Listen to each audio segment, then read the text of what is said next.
Hello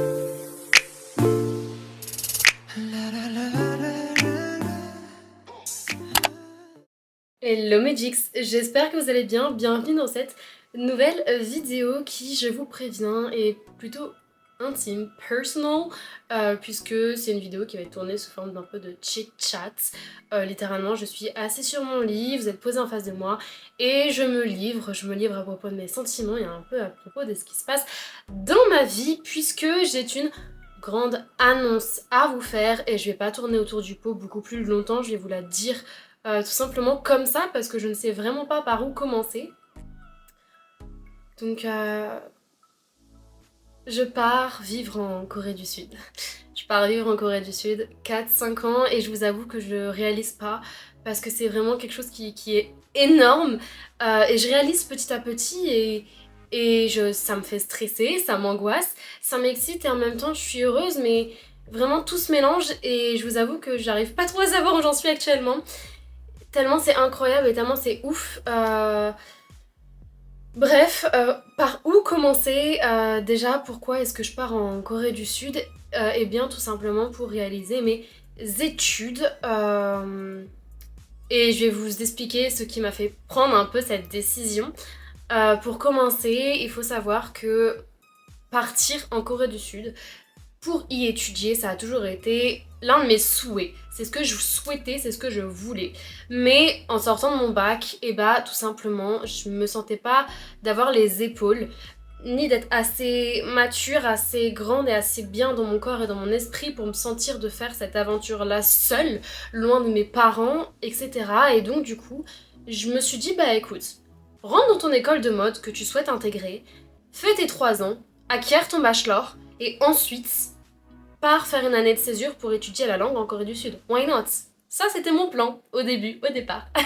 Sauf que ça a changé et me voilà à partir maintenant tout de suite en Corée du Sud. Littéralement, je viens d'avoir l'acceptation, ma lettre d'admission dans mon université il y a 5 jours et je pars dans 4 semaines. Donc oui, ça va faire... ça va être très rapide, ça va passer très vite. Voilà. C'est ouf, c'est ouf, c'est ouf, c'est ouf. Et anyway, du coup, pour vous expliquer, j'ai eu plusieurs éléments déclencheurs qui m'ont mené à faire cette décision-là, si on peut dire ça comme ça. La première, ça a été mon premier voyage du coup en Corée du Sud. C'était mon rêve, c'est un voyage que j'ai construit pendant 2 ans et je l'ai réussi, j'y suis allée et j'ai réalisé mon rêve en fait et c'était tellement incroyable. J'ai vécu tellement d'expériences, tellement de choses géniales, j'ai rencontré des gens incroyables, enfin bref, vraiment pour définir cette expérience, le mot serait vraiment incroyable et oufissime parce que c'était le voyage de mes rêves et ça s'est passé pas forcément comme dans mes rêves à la lettre, mais ça s'est vraiment passé même mieux en fait de ce que j'espérais. Et voilà, c'est la première expérience que j'ai eue. Et donc après ce voyage-là, je suis retournée pour intégrer mon école une deuxième année, une deuxième fois, parce que bah voilà, mon bachelor ça s'acquiert en 3-4 ans il me semble dans mon école, donc du coup il me restait encore quelques années à faire et j'ai poursuivi mes études, sauf que à la fin de ma première année déjà je sentais que ça allait plus trop, les choses allaient plus trop dans mon école, je sentais que le programme déclinait, c'était plus vraiment ce que je souhaitais faire et qu'il me manquait des pièces, et en fait ça s'est confirmé en rentrant en deuxième année, puisque tout simplement j'ai recommencé le programme de l'année dernière exactement de la même manière. Et littéralement, bah j'apprenais rien, je m'ennuyais, j'avais l'impression de tourner en rond. Ce qu'on m'apportait, les connaissances qu'on m'apportait, j'avais déjà vu en première année et j'avais l'impression de pas avancer en fait, tout simplement, pas avancer vers ce que je voulais. Et j'étais là en mode mais qu'est-ce que je fais là? Je perds mon temps, j'ai l'impression de perdre mon temps et je n'arrive pas à avancer, à aller là où je veux aller. Littéralement, l'école ne m'offrait pas les skills et les choses que je souhaitais apprendre pour pouvoir après avoir matière à travailler, me débrouiller par de moi-même avec mes connaissances dans le métier que je souhaitais faire. Et donc du coup je me suis dit ok, à partir de ce moment-là il y a un problème. L'école est très bien pour toutes les filières de stylisme, mais n'est pas bien pour la communication. Je suis désolée, ça n'allait pas. Et donc du coup, je commençais à tourner en rond, et je me sentais mal, etc. Et il m'arrivait quelque chose de génial, c'est-à-dire que j'ai pu partir une semaine en octobre en Corée du Sud, encore une fois en tant que ambassadrice des étudiants français, grâce au programme d'échange entre la mairie du 15e et la mairie de Sochogu en Corée du Sud. Sochogu qui est le quartier français en Corée et ça m'a amené encore à faire des expériences de malade. J'ai pu rencontrer le maire de Sotchogu avec qui on a eu une conférence, etc. C'était génial. J'ai également rencontré l'ambassadeur français en Corée du Sud et ça m'a appris beaucoup de choses et ça m'a fait mon deuxième déclic qui m'a dit bah ok Mathilde, c'est ça que je veux faire en fait, faut que tu partes en Corée du Sud pour faire tes études. Et genre je me suis dit bah that's my dream. Go, là c'est bon, je me sentais d'avoir les épaules, j'avais assez d'expérience, je m'étais fait des amis en Corée du Sud, j'avais vu le pays et je me suis dit Mathilde, c'est maintenant qu'il faut que tu partes. Si tu t'ennuies, tu ne trouves pas ce que tu veux faire en France, dans ton école, tu ne trouves pas les skills que tu veux en fait. Donc move et va de l'avant. Et du coup, je me suis dit en rentrant en France, bah cherche une école, trouve quelque chose de concret et ensuite vois et poursuis ton rêve, concrétise tes souhaits. C'est ce que j'ai fait, je suis rentrée en France, j'ai continué dans mon école, nanani nanana, j'ai fait mes recherches, j'ai trouvé une université qui avait littéralement ce que je souhaitais pour mes études, les filières que je voulais, etc.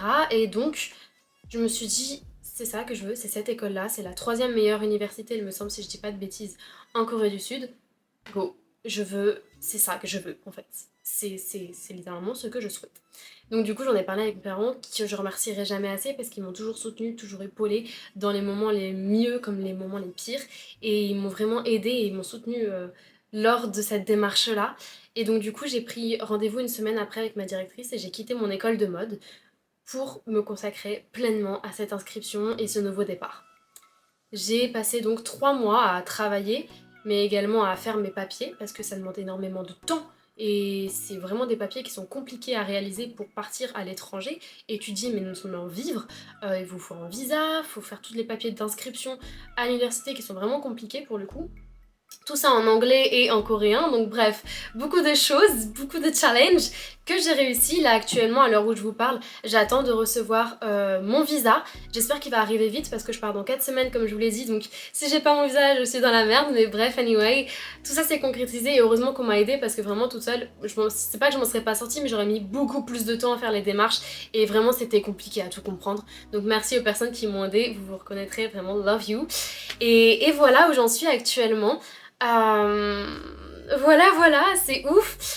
Je pars donc dans 4 semaines. Les 2 premières semaines, j'ai réservé un Airbnb. Tout simplement parce que je souhaitais pas prendre un appartement sur de simples photos. Je voulais vraiment faire les visites de moi-même. Je me voyais pas prendre un appartement sur des photos comme ça. Enfin, pour moi, un appartement, tu le loues pas comme ça. En fait, tu fais les visites et ensuite tu te dis, ok, c'est dans cet appartement que je veux m'installer. Donc du coup voilà, je vais partir le 12 février, je vais faire mes recherches d'appartement, j'espère qu'en 2 semaines je trouverai l'appartement qu'il me faut et je vous emmènerai avec moi lors de ce trip. Mais donc du coup voilà, cette année 2023 annonce beaucoup de changements pour moi, dans ma vie, parce que je vais partir loin de mes parents et je vous avoue que ça me fait vraiment peur, loin de ma famille, puisque je vais passer des moments importants, des étapes importantes de ma vie sans eux, loin. Ça va être compliqué et j'en ai pleuré d'ailleurs récemment parce que vraiment je suis stressée par rapport à ça. Je vais aller dans un environnement que je connais parce que j'y suis déjà allée, mais pour y vivre, ce sera complètement différent. Je vais être toute seule dans un pays que je connais, mais pas non plus de fond en comble, avec une langue qui n'est pas la mienne, même si je la comprends et que je l'apprends. Enfin, c'est beaucoup de challenges, beaucoup de choses qui me font peur, mais que j'ai hâte d'attaquer pleinement, parce que c'est mon rêve et je veux le poursuivre. Donc du coup, voilà. Je vous remercie d'être là encore une fois pour moi. J'espère que vous continuerez à me soutenir et me suivre à travers cette nouvelle aventure. Et pour conclure cette vidéo, je vous dirais tout simplement de follow your dream. Suivez vos rêves, croyez-y et donnez-vous les moyens pour les réaliser. C'est vraiment ce qui vous mènera à aller de plus en plus haut et de plus en plus loin. Donc voilà, je vous fais de très gros bisous et à bientôt pour une nouvelle vidéo. Et je vous emmène avec moi dans cette nouvelle aventure et voilà.